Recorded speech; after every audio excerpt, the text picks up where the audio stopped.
ഈശോ മിശിഹായ്ക്ക് സ്തുതിയായിരിക്കട്ടെ.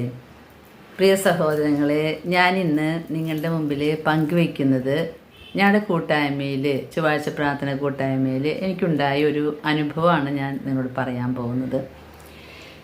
അപ്പോൾ ചൊവ്വാഴ്ച പ്രാർത്ഥനയിൽ 10:30 മണിക്ക് ജപമാല തുടങ്ങുമ്പോൾ 2 ചൊവ്വാഴ്ച മുമ്പ് ഞാൻ നിങ്ങളോട് എപ്പോഴും പറയാറുണ്ടല്ലോ, ശുദ്ധീകരാത്മാക്കളുടെ ഒരു പ്രസൻസ് വരും, പേരടക്കം. അത് ഞാനപ്പോൾ പറയും. ഇപ്പോൾ ഈശോ പറഞ്ഞു ഡയറി എടുത്ത് എഴുതി വയ്ക്കാൻ, കാരണം ഞാൻ തന്നെ പലതും മറന്നു പോവുക. അതുകൊണ്ട് ഞാൻ ഒരു ക്ലാരിഫിക്കേഷൻ കിട്ടാൻ ഞാനത് എഴുതി വയ്ക്കും. 2 ചൊവ്വാഴ്ച. അപ്പോൾ ദൈവം നമ്മളെ പലതരത്തിൽ കാര്യങ്ങൾ നമ്മളോട് പറയുന്നുണ്ട്, അത് നമുക്ക് മനസ്സിലാവണില്ല. എൻ്റെ ജീവിതത്തിൽ അത് കറക്റ്റാണ്. ഞാൻ പറഞ്ഞിട്ടുണ്ടല്ലോ, പലപ്പോഴും ദർശനങ്ങൾ കിട്ടിയിട്ട് മനസ്സിലാകാതെ ഒരു ബുദ്ധുവിൻ്റെ പോലെ എന്താണാവും ഇങ്ങനെ കാണുന്നതെന്ന് പറഞ്ഞു വെച്ചിട്ടുള്ളതാണ് ഞാൻ. ആ ഒരു കൃത്യത എനിക്കിപ്പോഴും കിട്ടിയിട്ടില്ല. അത് ചിലപ്പോഴൊക്കെ മനസ്സിലാവുള്ള ഇതാണ് കാര്യം, ചിലപ്പോൾ മനസ്സിലാവില്ല.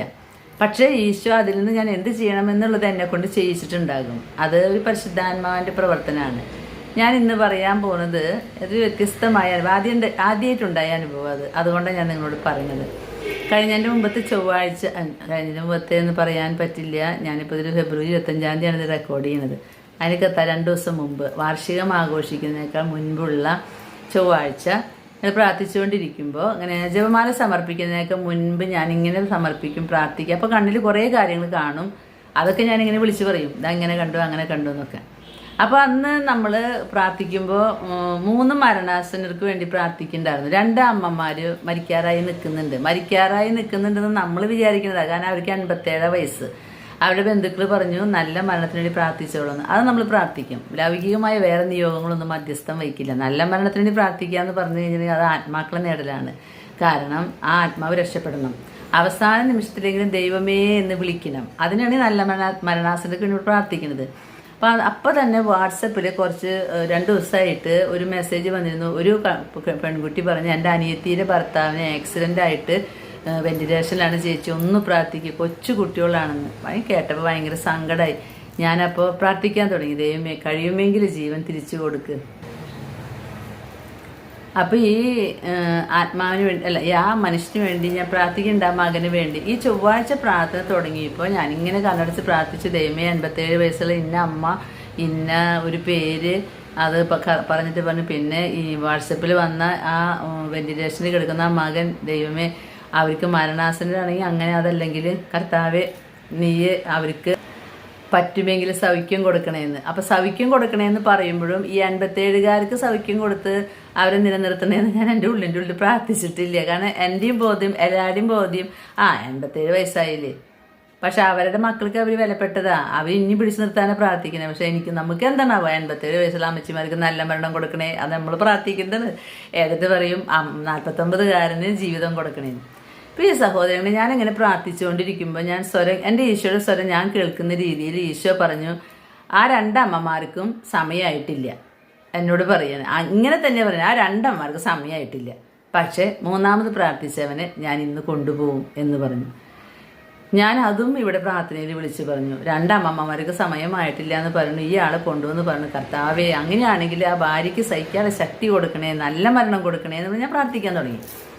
അങ്ങനെ പ്രാർത്ഥിച്ചു കൊണ്ടിരിക്കുന്ന സമയത്ത് ഞാൻ ഒരു പേരും ഒരു മകൻ്റെ സംസാരം കേൾക്കാണ്. ഞാൻ ഇന്ന ആളാണ്, പേര് ഞാൻ പറയണില്ല, കാരണം അത് പ്രശ്നം ഉണ്ടാക്കും. ഞാൻ പറഞ്ഞു, ഞാൻ എക്സാണ്, വിഷം കഴിച്ചു എന്നാണ് പറയണേ. അപ്പം നമുക്ക്, എന്നെ സംബന്ധിച്ച് ഞാനൊരു പാപിയാണ്. ഈശോ കാണിച്ചു തരുന്ന എല്ലാ കാര്യങ്ങളും കറക്റ്റായിട്ട് എനിക്ക് മനസ്സിലാക്കാനുള്ള വിശുദ്ധിയൊന്നുമില്ല. അതുകൊണ്ട് നമ്മൾ ചില കാര്യങ്ങൾ, ഞാൻ പറഞ്ഞത് ആദ്യത്തെ അക്ഷരം കാണുമ്പോൾ ലൂസി എന്നായിരിക്കും, അങ്ങനെ ചോദിക്കും, അങ്ങനെ കിട്ടുള്ളൂ. പിന്നെ ഞങ്ങൾ കാണുമ്പോൾ മുഖത്തിൻ്റെ ക്ലിയറൻസ് ഒന്നും കാണുന്നില്ല, എന്നാലും എനിക്ക് ചില കാര്യങ്ങൾ കാണിച്ചു തരാം. അപ്പോൾ അടയാളമായിട്ട് ചോദിക്കും, അത് കറക്റ്റായിരിക്കും. എല്ലാം കറക്റ്റ് ആവണമെന്നില്ല, ഞങ്ങളുടെ മനസ്സിലാക്കാനുള്ള കഴിവ് കുറവുകൊണ്ടായിരിക്കും. അപ്പോൾ ഇദ്ദേഹം വന്നിട്ട് പറഞ്ഞു, ഞാൻ എക്സാണ്, ഞാൻ വിഷം കുടിച്ചു. അപ്പോൾ സാധാരണഗതിയിൽ ആത്മാക്കളാണ് ഇങ്ങനെ പറയാൻ, ഞാൻ കെട്ടിത്തൂങ്ങിയാൽ മരിച്ചത്, പ്രാർത്ഥിക്കണം, ഞാൻ വെള്ളത്തിൽ പോയാൽ മരിച്ചത്, കരണ്ടടിച്ചാൽ മരിച്ചത് എന്നൊക്കെ പറയും. അപ്പം ഞാൻ ഓർത്തു, ഇദ്ദേഹം പറയുന്നത് ഇദ്ദേഹം വിഷം കുടിച്ച് മരിച്ച ഒരു ആത്മാവാണ് എന്നാണ് ഞാൻ വിചാരിച്ചത്. ഞാൻ പറഞ്ഞു, പേര് ഞാൻ പറഞ്ഞു അവിടെ കൂട്ടായ്മയിൽ, ഇന്ന പേര് വിഷം കുടിച്ച് മരിച്ചതാണെന്ന് പറയുന്നു. നമുക്ക് വിഷം കുടിച്ച ആൾക്ക് വേണ്ടി പ്രാർത്ഥിക്കാം. കർത്താവേ മാപ്പാക്കണേ, കരുണ കാണിക്കണേ നമ്മൾ പ്രാർത്ഥിച്ചുകൊണ്ടിരിക്കുകയാണ്. അപ്പോൾ ഈ വന്നിരിക്കുന്ന കൂട്ടായ്മയിലുള്ളവരുടെ പല ബന്ധുക്കളും ഈ പേരിലുള്ളത് മരിച്ചിട്ടുണ്ട്, പക്ഷേ വിഷം പിടിച്ചിട്ടല്ല. എന്നാൽ തൊട്ടപ്പുറത്തെ റൂമിൽ നമ്മുടെ ഫ്രാൻസിസ് ആയിട്ട് ഇരുന്ന് പ്രാർത്ഥന കൂടിക്കൊണ്ടിരിക്കുന്നുണ്ട്. ആളുടെ ഒരു ഫ്രണ്ട് ഇതേ പേരിൽ വിഷം കുടിച്ച് മരിച്ചിട്ടുണ്ട്. അപ്പോൾ ആൾ വിചാരിച്ചു എൻ്റെ ബെസ്റ്റ് ഫ്രണ്ടാണ് ഇപ്പോൾ അവിടെ ആലിസിൻ്റെ അടുത്ത് വന്നേക്കണത്, അപ്പോൾ അവന് വേണ്ടി പ്രാർത്ഥിച്ചു. ആ പീച്ചി ഡാമിൽ പോയിട്ടാണ് വിഷം കഴിച്ച് അവൻ മരിച്ചിട്ടുള്ളത്.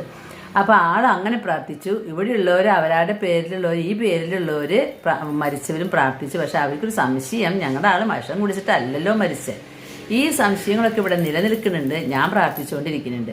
പ്രാർത്ഥന അങ്ങനെ കഴിഞ്ഞു. ഞാൻ ഇത് പറയണത്, ദൈവം നമ്മളെ എന്തുമാത്രം സ്നേഹിക്കണേ. പൊട്ടത്തികളെ പോലുള്ള എന്നെ പോലെയൊക്കെ എടുത്തിട്ട് കാര്യങ്ങൾ ഇങ്ങനെ പറയുക, പ്രാർത്ഥിപ്പിക്കുക. ഞങ്ങൾ അറിയണില്ല.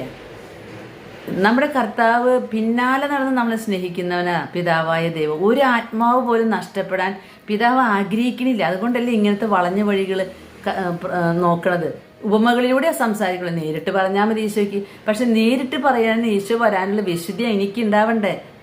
അപ്പം അതുകൊണ്ട് ഈ എന്തെന്നാ പറയുക, കുരുടൻ രാജ്യത്ത് കോങ്കണ്ണൻ രാജാവ് എന്ന് പറഞ്ഞ പോലെ ഏതോ ഈ പൊട്ടത്തിൻ്റെ അടുത്തേക്ക് ഇങ്ങനെ ഓരോ കാര്യങ്ങൾ കേൾപ്പിച്ച് തരാണ് കർത്താവ്. അപ്പം ഞാൻ ഇത് പറയുകയും ചെയ്യും, എല്ലാവരുടെ അടുത്ത് വിളിച്ചു പറയും ഇങ്ങനെ. കാരണം എന്ന് വെച്ചാൽ ഞാൻ ചിലപ്പോൾ അടുത്ത നിമിഷം അത് മറക്കും. പ്രാർത്ഥന കഴിഞ്ഞു. പ്രിയ സഹോദരങ്ങളെ,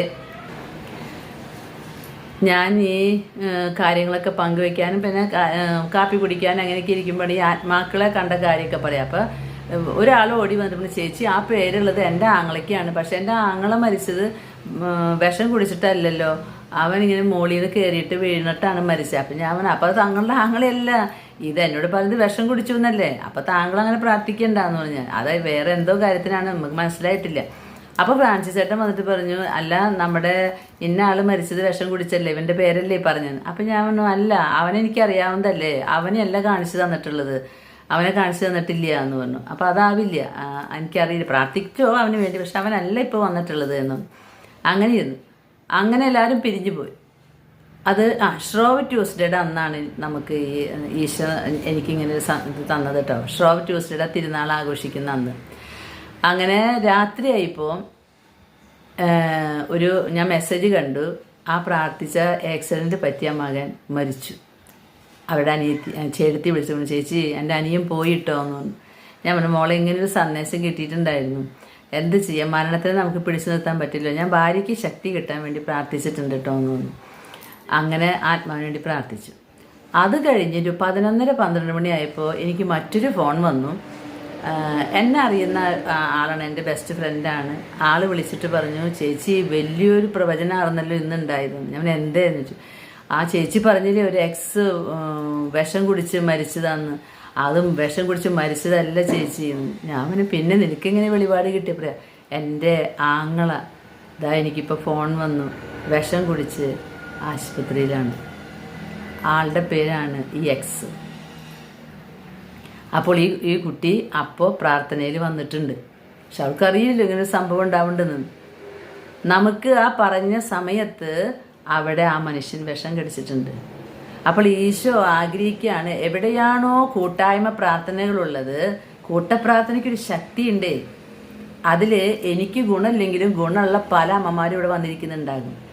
അതുകൊണ്ട് അവരുടെ ഗുണം കൊണ്ടോ അതല്ലെങ്കിൽ ഷ്രോവ് ട്യൂസ്ഡേ അന്ന് നമുക്കുണ്ടായിട്ടുള്ളൊരു പ്രത്യേകത, ഉണ്ണിയുണ്ട്. നമ്മുടെ ഉണ്ണി അവിടെ കിടക്കുന്നുണ്ട്, ഇവിടെ മോൻ്റെ 3ാമത്തെ ഉണ്ണി. ഞാൻ എപ്പോഴും പറയും, ഉണ്ണിയോളെ വെച്ച് പ്രാർത്ഥിക്കുമ്പോൾ നമുക്ക് കൃപ കൂടും. കാരണം സ്വർഗത്തിൽ നിന്ന് കൃപ വർഷിക്കാൻ എത്തി നോക്കുമ്പോൾ എല്ലാവരും പിഴച്ചു പോയവർ, ഞാനടക്കം എല്ലാവരും പാപികൾ, ഈ കൂട്ടായ്മയിലേക്ക് ഒരു കൃപയും കൊടുക്കാൻ പറ്റില്ല എന്ന് വിചാരിക്കുന്ന സമയത്ത് ഒരു കൊച്ചു മാലാക അവിടെ കിടക്കാണ്, അല്ലെങ്കിൽ 2 വയസ്സ് 3 വയസ്സുള്ള നിഷ്കളങ്ക കുട്ടികൾ. ആ കുട്ടികളുണ്ടെങ്കിൽ അവരുടെ യോഗ്യത കൊണ്ട് നമുക്ക് കൃപകൾ കിട്ടാൻ സാധ്യതയുണ്ട്. ഇങ്ങനെ മുന്നറിയിപ്പുകൾ. ഈ സഹോദരി പറയായിരുന്നു, എന്തൊരു വലിയ അതിശയല്ലേ, ആ സമയത്താണ് ആളുടെ ബ്രദർ വിഷം കഴിക്കുന്നത്. ആ സമയത്താണ് എന്നോട് ഈശോ പറയുന്നത്, ഈ പേരുള്ള ഒരാൾ വിഷം കഴിച്ചു എന്നാണ് പറഞ്ഞത്. പക്ഷെ എനിക്ക് മനസ്സിലായില്ല. ഞാൻ വിചാരിച്ച് വിഷം കഴിച്ച് മരിച്ച ഒരു ആത്മാവാണ് ഈ വന്നതെന്ന്. അങ്ങനെ ഞങ്ങൾ പ്രാർത്ഥിച്ചു, വളരെയധികം അപ്പം തന്നെ പ്രാർത്ഥിച്ചു. നമ്മൾ തെറ്റിദ്ധരിച്ച് പ്രാർത്ഥിച്ചാലും ആ പ്രാർത്ഥന ദൈവം കേൾക്കും. പ്രിയ കൂട്ടുകാരെ, ആ മകൻ ഇപ്പോഴും ICUവിലാണ്, മരിച്ചിട്ടില്ല. ഞാൻ നിങ്ങളോടിത് പറഞ്ഞത് പിതാവായ ദൈവത്തിൻ്റെ, പുത്രനായ ദൈവത്തിൻ്റെ, പരിശുദ്ധാത്മാവായ ദൈവത്തിൻ്റെ മനുഷ്യരോടുള്ള സ്നേഹം എന്തൊരു സ്നേഹമാണ് അല്ലേ. ഒരു മനുഷ്യൻ മരിക്കാനായിട്ട് വിഷം കഴിച്ചപ്പോൾ അത് ഒരു ബന്ധവുമില്ലാത്ത എന്നോട് വന്ന് പറയുക പ്രാർത്ഥിക്കാൻ, പരിശുദ്ധാത്മാവിൻ്റെ ഒരു വെളിപാട്. ഇപ്പോൾ ഇങ്ങനെ കേൾക്കുമ്പോൾ, ഞാനിപ്പോൾ വാർഷിക ആഘോഷിച്ചപ്പോൾ ആ അമ്മച്ചിയുടെ ഒരു ഓഡിയോ നിങ്ങൾക്ക് വീഡിയോ ഇട്ടല്ലോ. ആള് സ്വർഗം കണ്ടെന്നും ഇപ്പോഴും കാണുന്നുണ്ട്. അത് മാലാഖമാരെ ദർശനം, അതിന് പറയാനായിട്ടൊരു നാണക്കേട് പോലെ. കാരണം അത് പറഞ്ഞു കഴിഞ്ഞാൽ പറയില്ല, ഈ വയസ്സായ തള്ളയ്ക്ക് എന്താ വേറെ, അതെന്തെങ്കിലുമൊക്കെ ഈ ഇത് കാണുന്നതോ സോഡിയം കുറഞ്ഞിട്ടാന്നൊക്കെ പറയും. അപ്പോൾ അതുകൊണ്ട് എന്നോടെല്ലാം പറയും, പങ്കുവയ്ക്കും. ഞാനതിൻ്റെ എല്ലാം കണക്ഷൻ നോക്കുമ്പോൾ കാര്യങ്ങളൊക്കെ ശരിയാണ്. ജോയൽ 2 പറഞ്ഞിരിക്കുന്നത് വൃദ്ധന്മാർക്ക് ദർശനങ്ങളൊക്കെ കാണും. ജോയൽ 2 പറഞ്ഞില്ലേ, യുവാക്കൾ സ്വപ്നം കാണും, ദർശനം കാണും, സന്ദേശം കിട്ടുന്നൊക്കെ പ്രവചിക്കുന്നൊക്കെ പറഞ്ഞില്ലേ. അതിപ്പോൾ നടന്നുകൊണ്ടിരിക്കുന്നത്. അപ്പോൾ ഞാൻ ഓർക്കാണ് നമ്മുടെ ദൈവത്തിൻ്റെ സ്നേഹം. ഞാനിപ്പോൾ ഒരു പുസ്തകം വായിച്ചുകൊണ്ടിരിക്കുന്നുണ്ട്. അതിൽ ഞാൻ അതിൻ്റെ പേര് പറയാട്ടോ. ഞാൻ ആ പുസ്തകം വായിക്കുമ്പോൾ അതിൽ സിമ്പിളായിട്ട് കർത്താവ് കൂടെ നിൽക്കാം. അത് വായിക്കുമ്പോൾ നമുക്ക് അനുഭവമുണ്ട്. ഇതുപോലൊരു അനുഭവമാണ് മരിയ വാഴ്ത്തോത്തിന്റെ പുസ്തകം വായിച്ചപ്പോൾ. അതുപോലെ വാസല റീഡന്റെ ദൈവത്തിലുള്ള യഥാർത്ഥ ജീവിതം. അതൊക്കെ നന്നായിട്ട് എന്നെ കുറേ മാറ്റങ്ങൾ വരുത്താനായിട്ട് സഹായിച്ചിട്ടുള്ള പുസ്തകമാണ്. അതിന് ആധികാരികത ഉണ്ടോ ഇല്ലയെന്നൊന്നും ഞാൻ നോക്കുന്നില്ല. പക്ഷേ എന്നെയൊക്കെ മാറ്റാനായിട്ട് ഞാൻ ജീവിതത്തിൽ പിടിച്ചു നിന്നിട്ടുള്ളത് അങ്ങനെയുള്ള കുറേ പുസ്തകങ്ങളാണ്. ഈശോ നമ്മുടെ ഒപ്പം ഉണ്ടെന്നും മാലാഖ നമ്മുടെ കൂടെ ഉണ്ടെന്നും ഒക്കെ അറിഞ്ഞിട്ടുള്ളത് ഇങ്ങനെയുള്ള പുസ്തകങ്ങളിൽ കൂടിയാണ്. അല്ലെങ്കിൽ ഞാനൊന്നും ഇങ്ങനെ വളരില്ലായിരുന്നു. കാരണം വെച്ചാൽ ബൈബിളും ഇതൊക്കെ വ്യാഖ്യാനിക്കാനുള്ള അത്രയുള്ള കഴിവുകളൊന്നും നമുക്കില്ലല്ലോ. നമുക്ക് കൊച്ചു കാര്യങ്ങൾ. റോസാപ്പൂവ് കിട്ടിയില്ല എന്ന് പറയുമ്പോൾ റോസാപ്പൂവ് കൊണ്ടുവരുമ്പോൾ ആ റോസാപ്പൂവ് കൊണ്ടുവന്നപ്പോൾ തന്നെ മനസ്സിലായി പരിശുദ്ധ അമ്മ എല്ലാം കാണുന്നുണ്ടെന്ന്. അത്ര മതി നമുക്ക്, വലിയ തിയോളജി ഒന്നും വേണ്ട. അമ്മ പുഷ്പം കൊണ്ടുവന്നു, അത് മതി. അങ്ങനെ ഒരുപാട് അനുഭവങ്ങൾ. അതുപോലെ ഈ പുഷ്പങ്ങൾ മാലയിട്ടിട്ട് അടിച്ചു മാറ്റി അനുഗ്രഹങ്ങളും കൊണ്ട് വിജാതിയിൽ ഇവിടുന്ന് പോകുന്നുണ്ട്. അവരമ്മയ്ക്ക് അമ്മേ ദേവി എന്നും പറഞ്ഞിട്ട് മാലയിടും. നമ്മളവരെ തിരുത്താൻ പോകാറില്ല, ഇത് അങ്ങനെയാണ് ഇങ്ങനെയെന്ന്. അവർക്ക് എന്താണ് വിശ്വാസം, അവർ ചെയ്തോട്ടെ. അവർ മാറിയിട്ടു, അവരുടെ രീതിയിൽ ഇങ്ങനെ വെച്ചു, പ്രാർത്ഥിച്ചു. അടുത്ത നിമിഷം കാര്യം നടക്കും. വിശ്വാസമാണ് പ്രധാനം, നിഷ്കളങ്ക വിശ്വാസം. അപ്പോൾ ഞാൻ ആലോചിക്കുകയാണ്, ദൈവം എന്തുമാത്രം നമ്മളെ സ്നേഹിക്കണല്ലേ. എവിടെയോ വിഷം കുടിക്കുന്ന മനുഷ്യനെ കുറിച്ച് എന്നോട് പറയാണ്ട് അപ്പോൾ ആളുടെ പെങ്ങളിവിടെ വന്നിരിക്കുന്നുണ്ട്. അതാണ് കർത്താവ് അത് ഇങ്ങനെ ശരിക്ക് ക്ലാരിഫിക്കേഷൻ കൊടുക്കുകയാണ്. ഇവിടെ പറയുന്നതൊക്കെ പരിശുദ്ധാത്മാവാണ് പറയുന്നത്. അപ്പം നിങ്ങൾ ഇനി പറയുന്നതൊക്കെ ശരിക്ക് ശ്രദ്ധിച്ച് കേട്ടോളോ, അതനുസരിച്ച് ജീവിതം മുന്നോട്ട് കൊണ്ടുപോക്കോളോ എന്ന്. അങ്ങനെ ഒരു സംഭവം ഉണ്ടായി. ഞങ്ങൾക്ക് ഭയങ്കര അതിശയം, സന്തോഷവും, ഒപ്പം അദ്ദേഹം അങ്ങനെ ചെയ്തതിലുള്ള വിഷമമുണ്ട്. സാമ്പത്തിക പ്രശ്നങ്ങൾ കൊണ്ടാണ് ചെയ്തത്. ദൈവം നമുക്കിതുപോലെ എന്തെങ്കിലുമൊക്കെ നിങ്ങൾക്ക് കാണിച്ചു തരുന്നുണ്ടെങ്കിൽ, ഒരു പ്രത്യേകമാണോ, അതല്ലെങ്കിൽ നിങ്ങൾ ഒറ്റയ്ക്ക് ഇരിക്കുമ്പോൾ നാട്ടുകാർ സ്പ്രേ അടിച്ചിട്ടുള്ള മണമല്ല, നിങ്ങൾ അങ്ങനെ ഒറ്റയ്ക്ക് റൂമിലിരിക്കുമ്പോൾ മണോ, അല്ലെങ്കിൽ ഒരു അസ്വസ്ഥതയോ, അല്ലെങ്കിൽ ഒരു പക്ഷിയുടെ കരച്ചിലോ, എന്തോ ഒരു അസ്വസ്ഥത, ഇങ്ങനെയൊക്കെ വരുമ്പോൾ നിങ്ങൾ പറയണം, കർത്താവ് ഈ അസ്വസ്ഥത തന്നിട്ടുള്ളത് ഏത് കാര്യത്തിന് വേണ്ടിയാണെന്ന് എനിക്കറിയണില്ല. ഇപ്പോഴത്തെ പ്രാർത്ഥന ഞാൻ ഈ കാര്യത്തിന് വേണ്ടി കാഴ്ചവെക്കുന്നു. അങ്ങനെ പ്രാർത്ഥിച്ചാൽ മതി. ഇപ്പം അന്ന് വന്നിട്ട് ഒരു കുട്ടി പറഞ്ഞു, ചേച്ചി എപ്പോഴും മരണത്തിൻ്റെ പാട്ട് കേൾക്കാം, ഞാൻ വിടവാങ്ങുന്നേ നശ്വരമുലകിൽ എന്ന് പറഞ്ഞിട്ട് പാട്ട് പാടാം, കേൾക്കാം. ആകെ ദുഃഖിച്ച് ഡിപ്രഷൻ പോലെ ആ കുട്ടി വന്നേക്കണേ. ഞാൻ പറഞ്ഞു, എന്തിനാ നീ ഇത്ര ദുഃഖിക്കണേ? അല്ല, ഞാൻ ഈ പാട്ട് കേൾക്കണം. നീ പാട്ട് കേട്ടിട്ട് അതിനിപ്പോൾ എന്താ, പാട്ട് കേൾക്കുന്നത് നല്ലതല്ലേ? അപ്പോൾ നല്ലതാണ് ചേച്ചി, പിന്നല്ലാണ്ട്. അല്ല, മരണത്തിൻ്റെ പാട്ട് കേട്ടോട്ട് അതിനെന്താ കുഴപ്പം? അല്ല, മരണത്തിൻ്റെ പാട്ട് കേട്ട് എന്ത് കുഴപ്പമുണ്ടെന്ന് വിചാരിക്കണേ? അപ്പം അല്ല, മരണത്തിൻ്റെ പാട്ട്. അപ്പം ഞാൻ ചോദിച്ചു, നീ മരിക്കുന്നതാണോ വിചാരിക്കണേ? അപ്പം അങ്ങനെയായിരിക്കാൻ വിചാരിക്കാം. നീ എത്ര നാളെ ഇത് കേട്ടു തുടങ്ങിയിട്ട്? അപ്പം കുറേ നാളെ. നീ ഇപ്പം മരിച്ചിട്ടൊന്നുമില്ലല്ലോ മോളെ. ഈ ഒരു പാട്ട് നിനക്ക് തരുന്നതിൻ്റെ പിന്നിൽ ഈശോയ്ക്ക് എന്തോ ലക്ഷ്യമുണ്ട്. അതാണ് നമ്മൾ മനസ്സിലാക്കേണ്ടത്. നമ്മുടെ ജീവിതത്തിൽ ഒരു സഹനം തരുമ്പോൾ ഈശോയ്ക്ക് എന്തോ ഒരു പദ്ധതിയുണ്ട്. Jeremiah 29:11, I have a plan and project about you, not for your harm but for your hope future.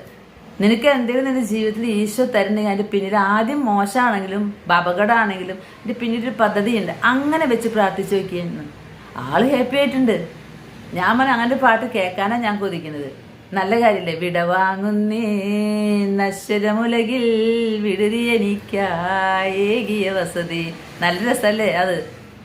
ഞാൻ എപ്പോഴും വീട്ടിൽ പറയും, ഞാനിങ്ങനെ എൻ്റെ മഞ്ച വെച്ച് പോകുമ്പോൾ നീ ഈ പാട്ട് പാടിയുള്ളൂ. അപ്പം പറയും, പിന്നെ ഏത് പാട്ടാണ് പാടേണ്ടത്, ഇങ്ങനെയൊക്കെ ചെയ്തു, വെള്ളപ്പൂക്കളൊക്കെ വെച്ചു, ഞാനൊക്കെ പറഞ്ഞ് റെഡി ആയിട്ടിരിക്കും. അപ്പം എനിക്കിത് ഭയങ്കര ഇഷ്ടം. പണ്ട് നമ്മൾ പോകുന്നേ ഞാനും എന്നുള്ള പാട്ടായിരുന്നു. ഇപ്പം ഞാൻ പറഞ്ഞത് ഇപ്പം ആ പാട്ട് വേണ്ട, ഇനി വേറെ പാട്ട് വയ്ക്കും. ഒടുവിലെ യാത്രയ്ക്കായി ഇന്ന് പ്രിയജനമേ ഞാൻ പോകുന്നു, അത് മതി എന്ന് വന്നു. അപ്പം അവർ എന്നെ കളിയാക്കിയിട്ട് വയ്ക്കും. അപ്പം അമ്മച്ചി ഇനി കുറച്ച് കഴിയുമ്പോൾ നല്ല വേറൊരു പാട്ട് ആരെങ്കിലും രചിച്ചിട്ട് അങ്ങനെ ഇട്ട് കഴിഞ്ഞാൽ ഞാൻ നോക്കട്ടെ, എനിക്ക് ഇഷ്ടപ്പെട്ടെങ്കിൽ നമുക്കിത് മാറ്റാം, എന്നിട്ട് മറ്റത് ഇട്ടാൽ മതി എന്ന് പറയാൻ. ഇതിനെങ്ങനെ വലിയ വ്യത്യസ്തമാണെങ്കിലല്ലോ ഞാൻ മഞ്ചേന്ന് ഏറ്റുവരുന്ന പറഞ്ഞിരിക്കുന്നത്. അപ്പം ഇവർ ഇതൊക്കെ പറഞ്ഞപ്പോൾ ആലോചിച്ച് എങ്ങനെ ഇത്ര കൂളായിട്ട് സംസാരിക്കുന്നത് മരണത്തെക്കുറിച്ച്. ഞാൻ പറഞ്ഞ ആകെ ഒരു സത്യമുള്ളൂ, മരണം. ആ സത്യത്തെക്കുറിച്ചല്ലേ നമ്മൾ കൂളായിട്ട് സംസാരിക്കണ്ടേ. എന്തായാലും ഒട്ടൊക്കെ ആ കുട്ടി ഫ്രീ ആയിട്ടുണ്ടെന്ന് തോന്നുന്നു, എന്നെ അറിയിക്കുമായിരിക്കും. ഞാൻ പറഞ്ഞ മോളെ ഈ പാട്ടിങ്ങനെ നന്നായി കേൾക്കട്ടെ, മരണത്തിൻ്റെ പാട്ട് കേൾക്കട്ടെ. അപ്പം നീ പ്രാർത്ഥിക്കണം, എൻ്റെ ഈശോയെ ഈ പാട്ട് എന്നെ കേൾപ്പിക്കുന്നതിൻ്റെ പിന്നിൽ നിനക്ക് എന്താണോ ലക്ഷ്യം, ആ ലക്ഷ്യത്തിലേക്ക് വേണ്ടി ഞാൻ എൻ്റെ പ്രാർത്ഥനകളും സഹനങ്ങളും കാഴ്ചവെക്കുന്നു അങ്ങയുടെ പീഡാസഹനത്തോട് ചേർത്ത് പരിശുദ്ധാമ്മയുടെ വിമല ഹൃദയത്തിലൂടെ. ഇങ്ങനെ കാഴ്ചവെച്ച് പ്രാർത്ഥിച്ച് നോക്കിയേ എന്ന് പറഞ്ഞു. അപ്പോൾ തിരിച്ചറിവ് കിട്ടാനായിട്ട് നിങ്ങളും എനിക്ക് വേണ്ടി ഒന്ന് പ്രാർത്ഥിച്ചോളൂ. ഈ ജീവിച്ചിരിക്കുന്നവരാണോ വന്ന് നിൽക്കണേ, മരിച്ചവരാണോ വന്ന് നിൽക്കണേ, അത് ഇപ്പോൾ അവിടെ നടക്കുന്ന സംഭവമാണോ, അത് 35 കൊല്ലം മുമ്പ് ഇതുപോലെ തന്നിട്ട് ഒരു ബോധവും ഇല്ലാണ്ട് പ്രാർത്ഥിക്കാറില്ല. ഞാൻ നിങ്ങളോട് പങ്കുവച്ചിട്ടുണ്ട്, ഒരു പെൺകുട്ടി 35 വയസ്സുള്ള പെൺകുട്ടി പുഴയിൽ ചെരുപ്പുണ്ട്, 2 കുട്ടികളുണ്ട്, 35 വയസ്സെന്ന് പറയുന്നുണ്ട്. എനിക്ക് വല്ല ബോധമുണ്ടോ? ഞാനന്ന് ബ്രേക്ക്ഫാസ്റ്റ് ഉണ്ടാക്കാം. ഇതെന്തിനാ ഇങ്ങനെ കാണിച്ചു തരണേ, ഇത് ദർശനാണെന്നൊന്നും അറിഞ്ഞൂടാ. അന്ന് ബോധമില്ല. അപ്പം അന്ന് ഈശോ പറഞ്ഞു, നിനക്കൊരു കാര്യം ഞാൻ കാണിച്ചു തരുമ്പോൾ നീ അതിനുവേണ്ടി പ്രാർത്ഥിക്കണമെന്ന്. ഇന്ന് ആ ബോധത്തിലേക്ക് ആയിട്ടുണ്ട്. ഇപ്പം വയസ്സ് 62, 63 കിടക്കണമല്ലോ. അപ്പോൾ ഇത്തിരി ബോധം വെച്ചു. അപ്പോൾ ഇപ്പോൾ കാണിച്ചു തരണേനൊക്കെ സത്യത്തിൽ ആ വിഷം കുടിച്ച ആൾ വന്നെന്ന് പറഞ്ഞപ്പോൾ ഞാൻ കർത്താവ് ഇത് എന്തിന്, എൻ്റെ ഉള്ളിൽ ഞാൻ പറഞ്ഞത് എന്തിനു വേണ്ടിയാണ് കാണിച്ചിട്ടുണ്ടെന്ന് എനിക്കറിയില്ല, ദൈവമേ ഞാൻ പ്രാർത്ഥിക്കുകയാണ് നമ്മുടെ പ്രാർത്ഥിച്ചത്. എന്തായാലും പ്രാർത്ഥന കൂട്ട പ്രാർത്ഥന ആയതുകൊണ്ട് അത് എന്ന് വിചാരിക്കണം, ഏറ്റിട്ടുണ്ട്. എനിക്കറിയില്ല ഇനി അദ്ദേഹത്തിന് എന്ത് സംഭവിക്കുമെന്ന്. എന്തായാലും ഒടുവിലത്തെ ഓപ്പറേഷനൊക്കെ കൊടുക്കാൻ പറ്റി. പാപത്തെക്കുറിച്ച് അനുദപിച്ചിട്ടുണ്ട്. അപ്പം ആത്മാവ് ഇറ്റേണൽ പണിഷ്മെൻറ്റിൽ നിന്ന് രക്ഷപ്പെട്ടിട്ടുണ്ട്. പ്രിയ സഹോദരങ്ങളെ, നമുക്ക് പ്രാർത്ഥിക്കാം. പരിശുദ്ധാത്മാവിൻ്റെ വരദാന ഫലങ്ങളാൽ നമ്മൾ നിറയുവാനും ആ വരദാന ഫലങ്ങളെല്ലാം ആത്മാക്കളെ രക്ഷിക്കാനായിട്ട് മാത്രം ഉപയോഗിക്കാനും നമുക്ക് ശ്രദ്ധിക്കാം. ദൈവം നമ്മെ അനുഗ്രഹിക്കട്ടെ. ആമേൻ.